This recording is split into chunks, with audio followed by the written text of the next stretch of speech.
पर सामान्यीकृत तरंग फलन यानी कि नॉर्मलाइज्ड वेव फंक्शन। तो नॉर्मलाइज्ड वेव फंक्शन क्या होता है? माना कि कोई तरंग फलन है, वो साई है। साई क्या है? तरंग फलन है।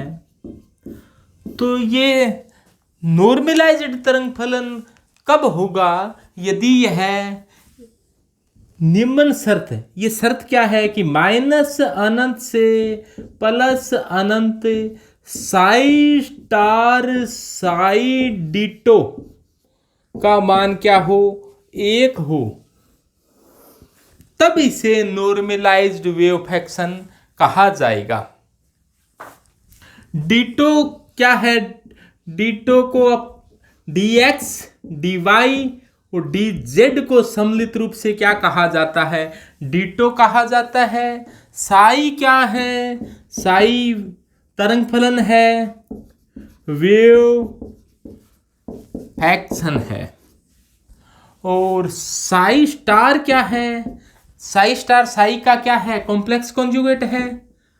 साई स्टार क्या है? साई का कॉम्प्लेक्स कॉन्जुगेट है। ये कॉम्प्लेक्स कॉन्जुगेट क्या होता है? जैसे मान लो कि साई का सूत्र है, उसमें आयोटा को माइनस आयोटा से रिप्लेस कर दिया जाए।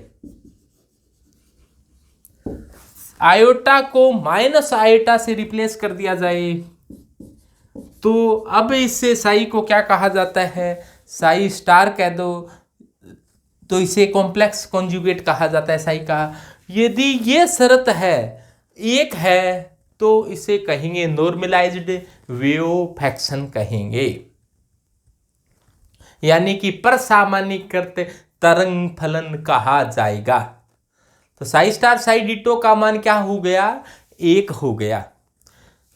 यह देखो साई साई पास आ गया, तो ये साई स्क्वायर यानी कि किसी कण की पाए जाने की संभावना को भी बताता है। और कोई कण है वो ब्रह्मांड में कहीं न कहीं तो पाया जाएगा।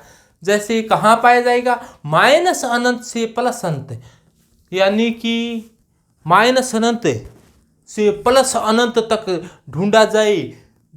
डिटो है, इसका मतलब dx dy और dz है चहुं दिशाओं में, यानी कि x अक्ष में भी देखे, माइनस से प्लस x अक्ष में देखे, y अक्ष में भी देखे, z अक्ष में भी देखें, कहाँ से कहाँ तक? माइनस अनंत से प्लस अनंत तक। तो कहीं न कहीं ब्रह्मांड में वो कण है, उसके पाए जाने की संभावना क्या है? 1 है। तो अपने तो इतना ही ध्यान रखना है कि साई स्टार साई डिटो का मान क्या हो? 1 है। तो उस फंक्शन को क्या कहा जाता है? नॉर्मलाइज्ड वेव फंक्शन कहा जाता है।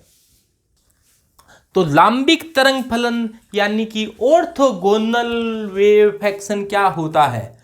तो परसामान्यीकृत तरंग फलन आपके ध्यान में आ गया कि साई स्टार साई डिटो का मान 1 हो।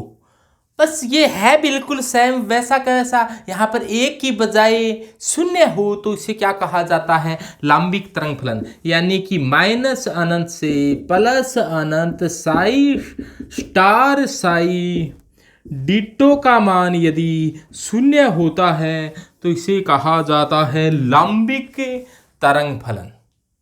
तो लांबिक तरंग फलन में क्या होता है? जो परसामान्यीकृत में 1 होता है, उसकी जगह यदि 0 हो, तो इस प्रकार के तरंग फलन को लांबिक तरंग फलन कहा जाता है। तो क्रोंकर डेल्टा क्या होता है, इसको समझो। यहां बता देता हूं मैं क्रोंकर डेल्टा क्या होता है।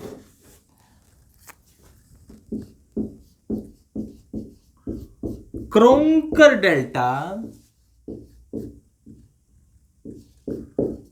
डेल्टा ये इस प्रकार से कोई डेल्टा को दर्शाने का तरीका होता है।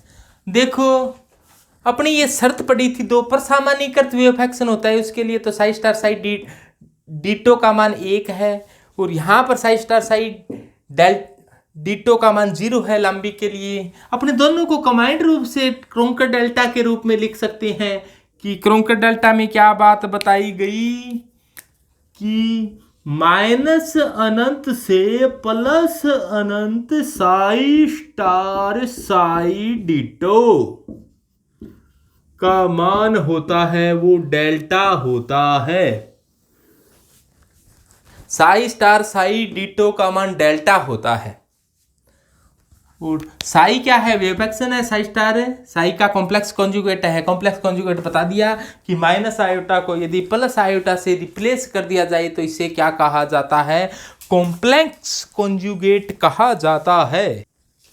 तो क्रोंकर डेल्टा के मान है, डेल्टा के मान दो प्रकार के बता दें अपने, एक या जीरो। जब एक हो, इसकी दो कंडीशन बता दें। जब एक हो, डेल्टा का मान एक हो तो अपने एक पहले ही बता दिया नॉर्मलाइज्ड के लिए मान एक होता है। तो इस प्रकार के वेव फंक्शन को कहा जाता है नॉर्मलाइज्ड वेव फंक्शन। इस प्रकार के वेव फंक्शन को क्या कहा जाता है? नॉर्मलाइज्ड, यानी कि परसामान्यीकृत तरंग फलन कहा जाता है। परसामान्यीकृत तरंग फलन कहा जाता है। यदि ऐसा हो जाए कि माइनस अनंत से प्लस अनंत साई स्टार साई डिटो का मान आ जाए जीरो, तो इसे क्या कहा जाता है? तो इसे कहा जाता है ऑर्थोगोनल वेव फंक्शन। तो इसे क्या कहा जाता है? Orthogonal wave function. तो इसे ऑर्थोगोनल वेव फंक्शन या लांबिक तरंग फलन कहा जाता है। तो बस इसके क्रोंकर डेल्टा कह दिया है, अपने साई स्टार साई डिटो को क्रोंकर डेल्टा कह दिया है। और क्रोंकर डेल्टा का मान एक है तो परसामान्यीकृत जीरो है तो ऑर्थोगोनल कंडीशन कहा जाता है।